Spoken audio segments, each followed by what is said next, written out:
Assalamualaikum warahmatullahi wabarakatuh. Nama saya Muhammad Faris bin Mazmi, 050900. Kami akan mengupas tentang tajuk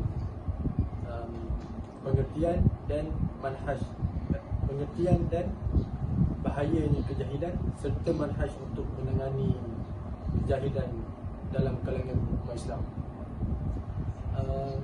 Di bawah subjek Nazariyah Al-Ma'rifah. Okey, seperti yang kita tahu, agama Islam amat menitik beratkan tentang ilmu, iaitu dengan cara membaca.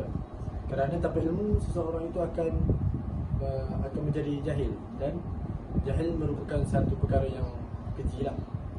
Jadi hal ini berkait rapat dengan surah Al-Alaq ayat pertama, iaitu Iqra' bismi rabbikal ladzi khalaq, yang bermaksud bacalah wahai Muhammad dengan nama Tuhanmu yang mencipta sekalian makhluk. Agama Islam juga memusuhi kejahilan, dan di sini kami akan mengupas tentang 3 perkara, iaitu definisi kejahilan, seterusnya bahayanya kejahilan, selepas itu cara untuk menangani kejahilan dan dalam masyarakat Islam. Bismillahirrahmanirrahim. Assalamualaikum warahmatullahi wabarakatuh.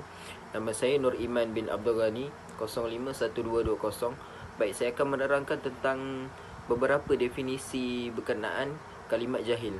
Yang pertama, kalimat jahil ini kalau kita rujuk dalam kamus Dewan Bahasa, perkataan jahil ni bermaksud tidak mengetahui, atau boleh dikatakan sama erti dengan bodoh. Manakala kalau perkataan jahil ni diambil daripada perkataan Arab, iaitu jahala yajhalu, jahalatan atau jahlan, yang bermaksud tidak tahu atau bodoh. Baik, kalau kita rujuk kepada Al-Quran, terdapat beberapa kalimah jahil ini digunakan, akan tetapi maksud bagi setiap kalimah jahil ini berbeza-beza mengikut tafsiran. Ada ulama menafsirkan jahil ni sebagai zalim, ada yang menafsirkan sebagai golongan yang melampau, ada juga yang menafsirkan jahil ni sebagai tidak mendengar kata. Dan kalau kita rujuk kepada perbincangan ilmu kalam, jahil ini bermaksud beriktikad kepada sesuatu yang berbeza dengan realiti yang sebenar. Wallahu a'lam. Bismillahirrahmanirrahim. Assalamualaikum warahmatullahi ta'ala wabarakatuh. Nama saya Muhammad Azim Muhaimin bin Muhammad Rafi, nombor metrik 050343. InsyaAllah bahagian saya adalah membincangkan tentang bahayanya kejahilan. Sebelum saya masuk kepada topik kita, iaitu bahaya kejahilan, dalam kitab Al-Mu'jam Al-Wasit, kejahilan terbahagi kepada 2, iaitu jahil basit dan jahil murakkab. Jahil basit merupakan jahil yang ringan, dan jahil murakkab iaitu jahil yang berat. Jahil basit ialah dia hanya jahil kepada dirinya sahaja dan tidak tersebar kepada orang lain. Dan jahil murakkab adalah jahil yang bukan hanya jahil kepada dirinya sahaja, malah ia tersebar kepada orang lain juga. Okey, seterusnya kita akan membincangkan tentang bahayanya kejahilan. Yang pertama, saya meletakkan bahaya kejahilan dari sudut keagamaan. Hal ini bermaksud jahil dalam sudut keagamaan ini mampu membuatkan seseorang itu lari daripada ajaran yang sebenar. Maka disebabkan kejahilan agama ini, seseorang itu akan jahil kepada bidang-bidang yang lain. Contohnya perkara yang haram dan halal, dia tidak akan dapat membezakan berdasarkan dengan kejahilan keagamaan ini. Bahaya kejahilan yang kedua adalah dari sudut ilmu keduniaan. Ilmu keduniaan merupakan sesuatu alat untuk kita meneruskan hidup di dunia ini. Bahayanya dalam ilmu keduniaan ini mampu untuk membuatkan seseorang itu terumbang-ambing dan mudah ditipu dalam kehidupan sehariannya. Maka seseorang itu perlu dilengkapi ilmu keduniaan untuk dia meneruskan hidup di dunia ini. Bahaya kejahilan yang ketiga pula adalah bahaya dari sudut pendidikan. Pendidikan merupakan sesuatu asas yang penting dalam membentuk pribadi atau identiti sesebuah masyarakat. Bahaya dari sudut pendidikan ini mampu untuk membuatkan seseorang itu mudah ditipu oleh masyarakat dan bangsa yang lain. Dan apa yang merisaukan adalah mereka ini taksub akan pendidikan yang salah dan merasakan diri mereka itu benar, dan pula menyebarkan pula apa yang mereka mengatakan benar padahal ia adalah salah. Itu sahaja daripada saya. Assalamualaikum warahmatullahi taala wabarakatuh.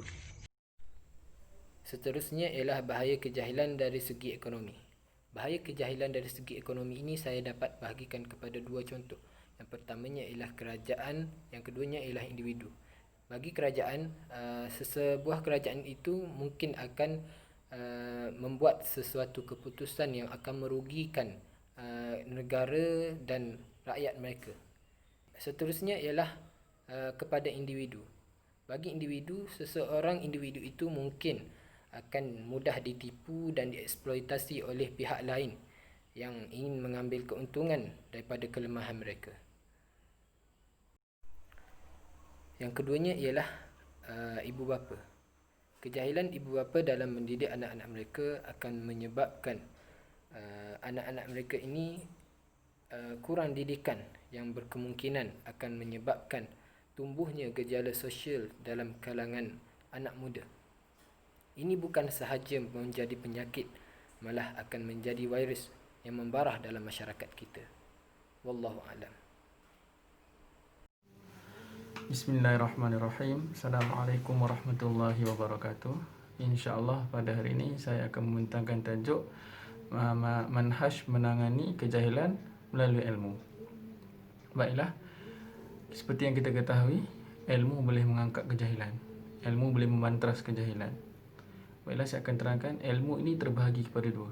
Pertama adalah ilmu nakli, yang kedua adalah ilmu akli. Apa maksud ilmu nakli? Ilmu nakli adalah ilmu yang diambil ataupun disusun bersumberkan Al-Quran dan hadis. Contohnya ialah ilmu akidah, fiqh, tafsir dan lain-lain lagi.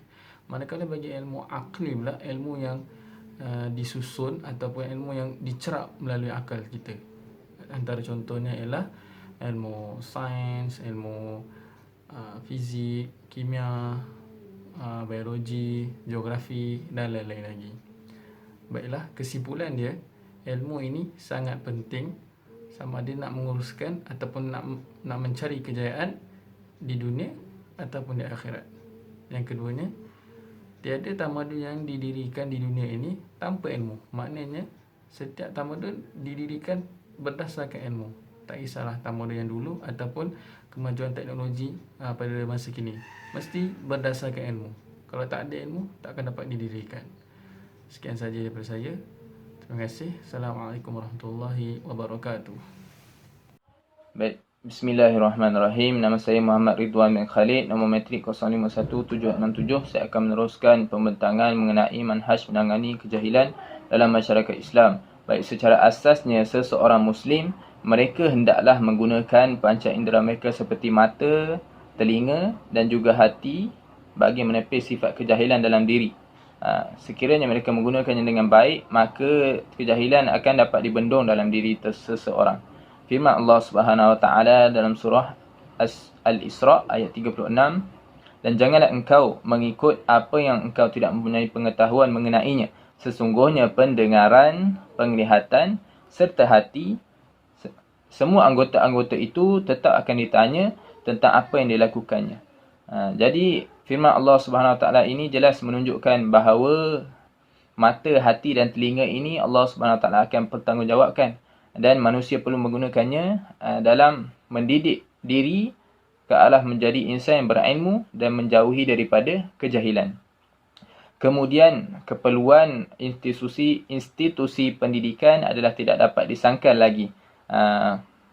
Untuk mendidik ummah manusia, perlunya ada institusi pendidikan dan bantuan daripada kerajaan supaya institusi pendidikan terus maju dan menjamin budaya ilmu dalam masyarakat Islam.